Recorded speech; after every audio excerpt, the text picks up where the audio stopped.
Happy Wednesday. Hope everything's going well with you all. Halfway through January, almost. Close. Holy cow. It's just crazy to think that we're almost halfway through this month already, and what a couple weeks it has been. We are in week 2 of our series called Goals, which is about, I'm sure you can guess it, achieving goals and setting goals and doing the right thing with our goals here. And we set goals all the time, right? I want to finish my homework by 7 o'clock, or I want to make the volleyball team, or I'm gonna get my crush to notice me, things like that. But after you set a goal, have you ever felt stuck? Just stuck. If you've ever gotten stuck trying a goal, don't worry. We've all been there. We all know what it feels like. But what matters is how we get unstuck. So we're going to kind of dig into that a little bit. But question for you guys. Have you guys ever read this book when you were little, The Little Prince? There's a quote in it that I've really kind of liked, and I want to share with you all. It says, "A goal without a plan is just a wish." So the author seems to know that a few things about goals because he's a pretty accomplished, guy. He was a writer, a poet, a journalist, and at one point even a pilot, which doesn't really relate, but still pretty cool. So how did he achieve so much? Was he just exceptionally talented or smart or lucky? Maybe, or maybe he just knew the power of a well-executed plan. So, while some of us may be more naturally talented, than others in certain areas, we're all capable of accomplishing pretty big things. Whether it's learning a new skill or changing the world, God gives us all the ability to solve problems and to make things happen. But to accomplish anything, we usually need a plan. So what's a goal that wouldn't be possible without a plan? It might be a spiritual goal, like spending time with God more regularly, or a mental goal, like learning something new, or a physical goal, like trying a new activity or getting stronger or faster, a relational goal, like being a better friend or being kinder to your family. What are some goals that just wouldn't be possible without a plan? These are all good goals, but without a plan, those things are just wishful thinking. So question ask yourself, so what about you? What's one of your most plan-worthy goals? Something just for I want you guys to really think about here. What's a big plan-worthy goal that you would have? So we're going to do a little recap from last week here. So we were looking in the book of Nehemiah, which is in the Old Testament of the Bible, written by a guy named Nehemiah. Obviously, you should know that. So about 140 years before this book was written, the Jewish people were conquered by an enemy army. They destroyed the city of Jerusalem, burned the temple down, where the Jewish people worshiped God, and sent many of God's people just into exile, just kicked them out. But God promised that one day the Jewish people would return. So when the book of Nehemiah begins, some of God's people had begun actually returning to Jerusalem, looking for ways to rebuild what they had lost. But it was a very long process. Nehemiah was passionate about seeing Jerusalem restored, but he saw a problem. Although some of God's people were living in Jerusalem, the city's walls were in shambles. The practical problem is that without walls, God's people would be vulnerable to another attack. And the spiritual problem here is that leaving the walls in shambles, really dishonored God. But rebuilding them would be a sign that the people were returning to God and choosing to be obedient again. So inspired by his love for his people, and his God, I have a hard time breathing today, for his people and his God, Nehemiah set a God-sized goal. Rebuild the walls of Jerusalem so God's people would be protected and God would be honored. Nehemiah had a goal, but what about a plan?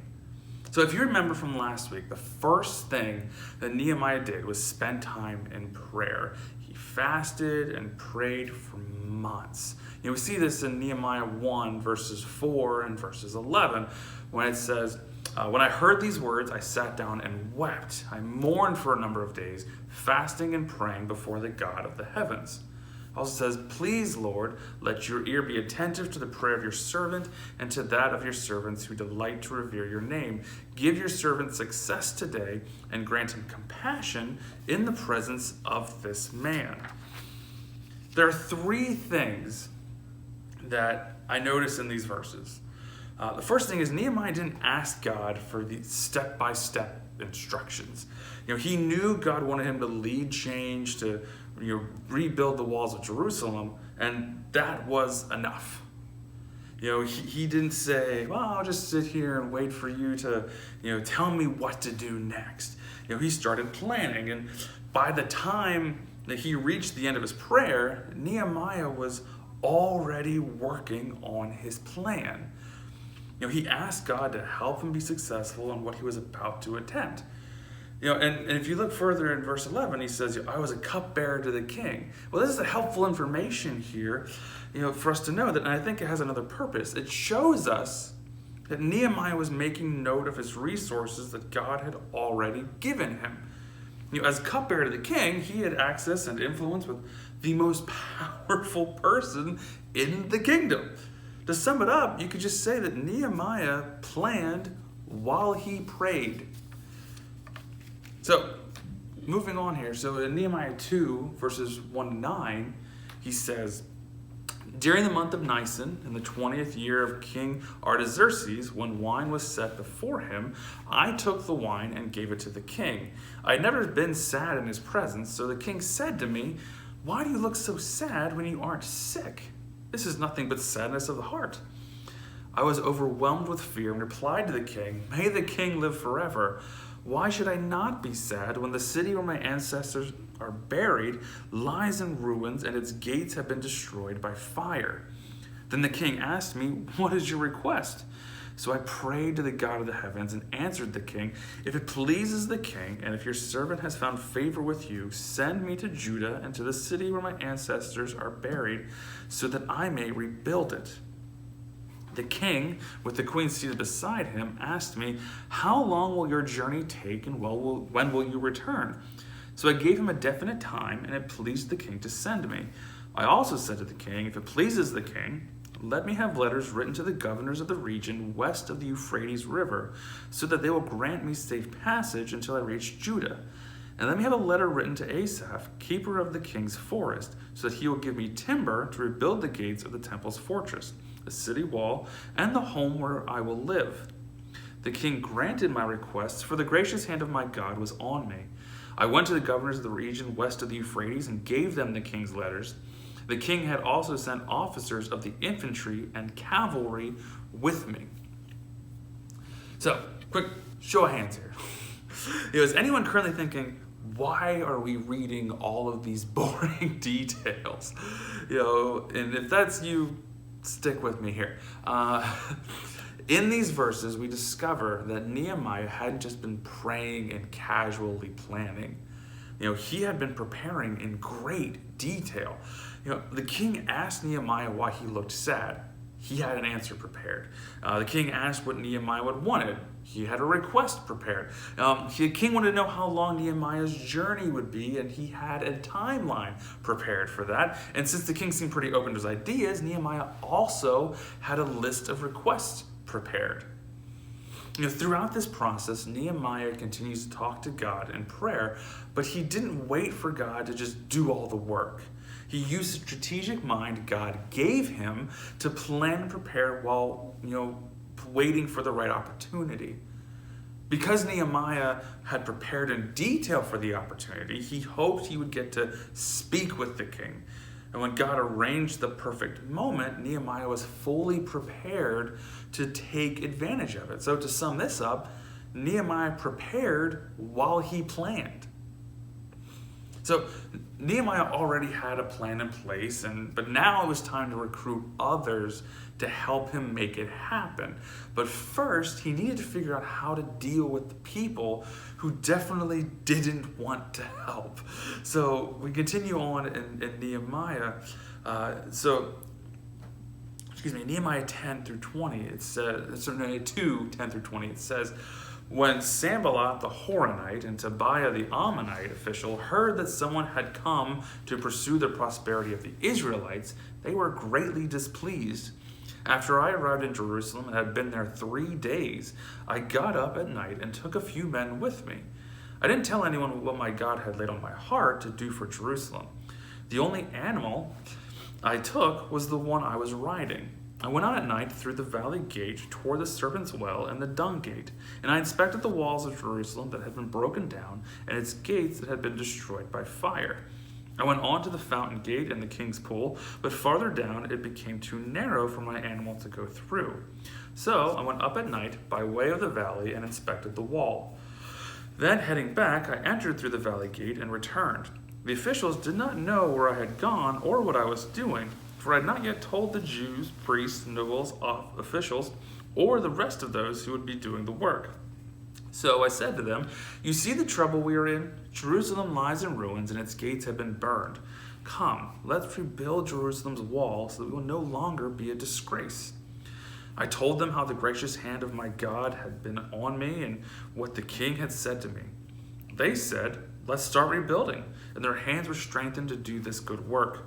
When Sanballat the Horonite, Tobiah the Ammonite official, and Geshem the Arab heard about this, they mocked and despised us and said, what is this you're doing? Are you rebelling against the king? I gave them this reply, the God of the heavens is the one who will grant us success. We, his servants, will start building, but you have no share, right, or historic claim in Jerusalem. So Nehemiah gained a couple of enemies during this process. When you're working on a God-sized goal, that tends to happen. But once again, Nehemiah was ready. He wasn't naive. He expected people to oppose him in this, and he knew he knew to hold his tongue and keep his plans a secret from people who opposed him. He was wise about who he trusted. And he figured out a way to bypass the people who opposed him so that he could recruit the people who shared his vision for this God-sized goal. He surrounded himself with the right people. So to sum this up, Nehemiah planned for opposition. So God gave Nehemiah a huge task to rebuild the walls of Jerusalem. But God also gave Nehemiah everything he needed to make it happen. Nehemiah had access to God through prayer. He had this God-given talents, abilities, and passions. He had the resources, opportunities, connections that God had given him, and he had other people. Although Nehemiah's God-sized goal probably scared and overwhelmed him sometimes, Nehemiah didn't just give up or wait around for someone else to handle it. Instead, Nehemiah made a plan. Although Nehemiah's goal was extraordinary, he understood the tools he would need to accomplish this goal, and that they were just ordinary and available to him. Nehemiah took the vision God had given him, the skills God had given him, and the resources God had given him, and he got to work. Nehemiah trusted that accomplishing this God-sized goal was exactly what he was made to do. Just like Nehemiah, you are designed for God-sized goals too. So think about one big goal that you've achieved. Got it? Good. I don't know how you achieved your goal, but here's what I do know. You were able to achieve it because God designed you to do big things. You have a brain that can strategize, people who can help you, and skills and resources you can use to see your goals accomplished. So if you're not sure what you think about God right now, or you're not sure you have any God-sized goals, that's okay. What I'm going to share with you can still help you achieve whatever goals you have. So if your goals right now are all about what you want to do or achieve for yourself, the story of Nehemiah can help you, can help teach you some really important wisdom that will help you achieve your goals no matter what they are. But I want to challenge you to think bigger than that. God designed you to do really big things, even bigger than getting into college or making the soccer team. Chase after your goals, but don't settle for goals that really just benefit you. Like we talked about last week, try asking God what else you might be designed to do, because God has big plans for you, God-sized plans. So if you think you might have a God-sized goal growing in your heart, that's awesome. That's great. Maybe you wrote something down last week and you've been thinking about it ever since. Either way, there are 4 things I see in Nehemiah's story that I think can help us turn our God-sized goals into plans of action. So God designed you, just like God designed Nehemiah, with everything you need to accomplish, the goals God puts in your heart. So first off, you've got you. We all have days when we feel insecure and about who we are or what we can do, but God designed you with care and intention and purpose. When God gives you a God-sized goal, ask yourself, what do I bring to the table? How can I contribute? You have a mind that can think and plan and strategize. You have a unique blend of skills, experience, and knowledge. And you have God-given interests and passions. The second thing is that you have others. Just like Nehemiah discovered, most God-sized goals can't be achieved alone. There's a lot we can accomplish on our own, but if we want to make lasting change, we're going to need other people. When God gives you a God-sized goal, you have to ask, who can I work with? You have friends and family, you have trusted adults and teachers and coaches and mentors, access to knowledge from experts through books and videos and the internet, access to influential people who can help make things happen either in person or online. So the third thing we have things. Just like you needed some extra supplies to get things done, or just like Nehemiah needed transportation and wood and letters and the king's blessing, you're probably going to need some things to help you accomplish your God-sized goals. When God gives you a God-sized goal, ask, what do I need? Where can I get it? Everyone's God-sized goals will need different things. But maybe for you, maybe it's money. Maybe it's supplies, an audience, a location, a platform, or just an opportunity. We all need different stuff. And the last thing, probably most important, is God. Most importantly, you've got God. Whether your goal is an everyday, you-sized goal or a once-in-a-lifetime God-sized goal, God is with you, just like God was with Nehemiah. Like Nehemiah, God probably isn't going to give you step-by-step plan for achieving your God-sized goal, but that's okay. You don't need it, because already you have everything you need. Like Nehemiah, you were designed for God-sized goals.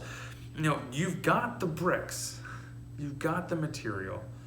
Now the question is, what will you build? All right. I hope you guys are having a great week. I hope that everything's going well with school, and hope things aren't getting too chaotic and too stressful and unpredictable and everything else that probably is a good description of just life right now. But just know that we're here for you guys. We love you guys. Feel free to reach out to us whenever you need something, whether it's prayer, a sandwich, I don't know, anything you think you might need, just let me know. I'll gladly be there for you. We care about you guys.